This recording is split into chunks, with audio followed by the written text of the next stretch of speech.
बिस्मिल्लाहिर्रहमानिर्रहीम। अस्सलाम वालेकुम व्यूअर्स, प्रोग्राम में खुश आमदीद। मैं हूँ हैदर हयात खान। रवां हफ्ते सबसे बड़ी खबर इस्लामाबाद से आई, जहाँ पर इस्लामाबाद हाई कोर्ट के 6 जजेस ने सुप्रीम जुडिशल काउंसिल को एक ख़त लिखा और उस ख़त में अदालती मामलात के अंदर एग्जेक्टिव और एजेंसियों के मुदाखलत के हवाले से आगाह किया गया। ये ख़त जो है ये सुप्रीम कोर्ट के तमाम ऑनरेबल जजेस को भी भेजा गया और इसके बाद चीफ जस्टिस ऑफ पाकिस्तान और वज़ीर आज़म पाकिस्तान की एक मुलाकात हुई और उस मुलाकात के बाद ये फैसला किया गया कि इस मामले की तहकीकात के लिए एक कमीशन बनाया जाएगा।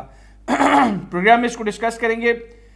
फिर ये कि जो ख़त के अंदर जुडिशल कन्वेंशन बुलाने का मुतालबा किया गया, ये कितना वैलिड है और ये मामलात जो हैं ये किस तरीके से मुस्तकबिल के मामलात पर असरअंदाज हो सकते हैं, इसको भी प्रोग्राम में डिस्कस करेंगे।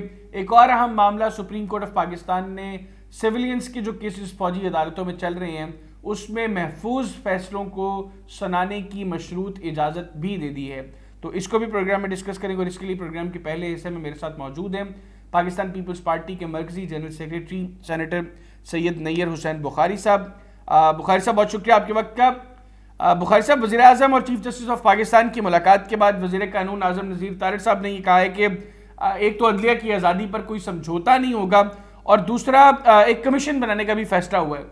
आप कैसे देख रहे हैं इस फैसले को? शुक्रिया। बात यह है कि जो सिचुएशन अभी है ये बड़ी अलार्मिंग है।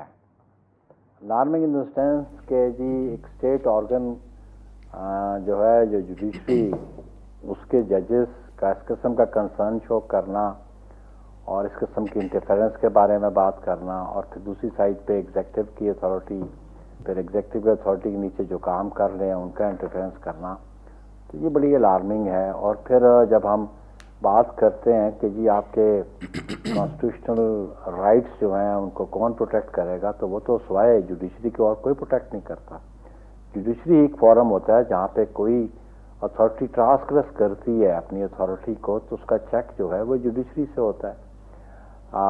आप ये मुलाकात हुई, ऑब्वियसली इनको स्ट्रेटजी इवॉल्व करनी चाहिए कि ये कंसर्न्स क्यों हैं, और नई बात नहीं हुई।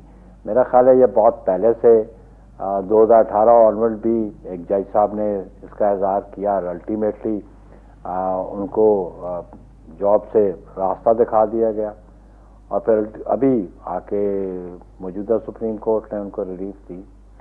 Relief is not sufficient for him, justice Shaukat Siddiqui, लेकिन जो लोग जिम्मेदार थे उस सुप्रीम जुडिशल काउंसिल में मामलात को रेफर करने के लिए, और फिर जिन लोगों ने अपनी वर्डिक्ट दी और फिर इनको हटा दिया गया अपने ओहदे से, अपनी मनसब से, तो ये तो खाली रिलीफ मिल गई, उनको पेंशन मिली।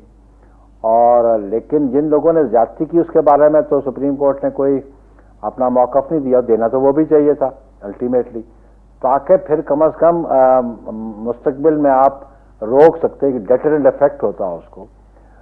अभी वो सुप्रीम जुडिशल उसका फुल कोर्ट का अगर ये है, लेट्स सी कि वो क्या डिसीजन लेते हैं। लेकिन अगर आपने अप होल्ड करना है रूल ऑफ लॉ को, अगर आप समझते हैं कि कॉन्स्टिट्यूशन जो है वो सुप्रीम लॉ है, तो सुप्रीम लॉ पे अमल दरामद कौन करेगा? जजेस भी नहीं करवा सकेंगे, एग्जेक्टिव भी नहीं कर सकेगा, तो पार्लियामेंट भी ना कर सके, तो फिर कॉन्स्टिट्यूशन से क्या बेनिफिट कौम और मुल्क डिराइव कर सकते हैं? मैं समझता हूँ कि ये बड़ी अलार्मिंग सिचुएशन है। इस पे हर स्टेट ऑर्गन को अपना रोल अदा करना चाहिए, और इंडिपेंडेंस ऑफ जुडिशरी जमहूरियत के लिए भी बहुत ज़रूरी है, और इंसानी आज़ादियों के लिए भी, तमाम आज़ादियों के लिए भी इसका होना बहुत ज़रूरी है। अच्छा बुखारी साहब, जजेस ने खत लिखा है सुप्रीम जुडिशल काउंसिल को, जो कि एक इन्वेस्टिगेटिव अथॉरिटी नहीं है।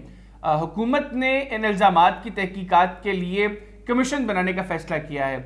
अभी ये जो इल्ज़ामात लगाए गए हैं जजेस की जानिब से, आप क्या समझते हैं इनकी तहकीकात होना अब कितना ज़रूरी हो गया?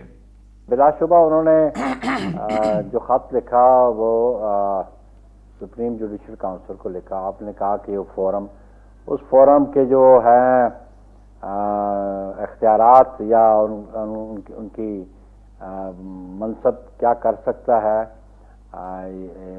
वो तो ऑब्वियसली जजेस के हवाले से है।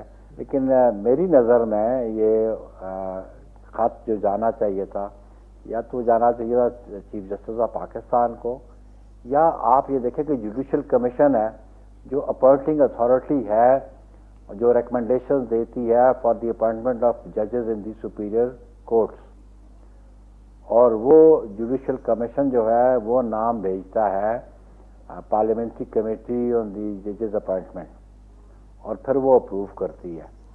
تو دیکھیں ہائرنگ اینڈ فائرنگ کس کے پاس ہے؟ پاکستان میں تو یہ hiring is with the judicial commission parliamentary committee, firing is with the supreme judicial council.